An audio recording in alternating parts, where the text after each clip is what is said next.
Hello મિત્રો, આપણે જોયું કે લિનક્સમાં ગ્રબ કેવી રીતે આપણે સેટ કરી શકાય. હવે કોઈ કારણોસર આપણે ગ્રબનો પાસવર્ડ પણ ચેન્જ કરવાનો થાય તો કેવી રીતે આપણે કરવું તે આપણે જોઈએ. તો સૌપ્રથમ આપણે લિનક્સમાં જઈશું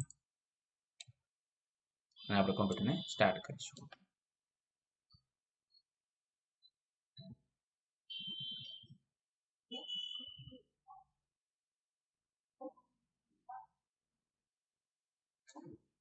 તો સૌપ્રથમ આપણે ઓપરેટિંગ સિસ્ટમમાં લોગિન કરીશું.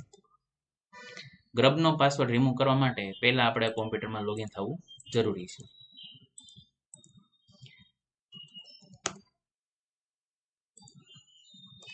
હવે આપણે જોયું હતું કે આપણે જે પાસવર્ડની ફાઇલ હોય ગ્રબ માટેની કઈ જગ્યાએ હોય cd etc grub b અને આપણે જોયું હતું કસ્ટમ ફાઇલ કઈ હતી 40 કસ્ટમ કરીને જે છે તે હતી. આપણે વી એડિટરમાં આપણે એમાં જઈશું અને અહીંયા જે આપણે લખેલું છે આપણે એને રિમૂવ કરી દઈએ.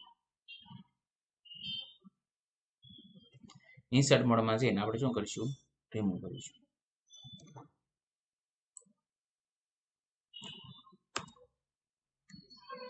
ઓકે, આપણે રિમૂવ કરી દીધું.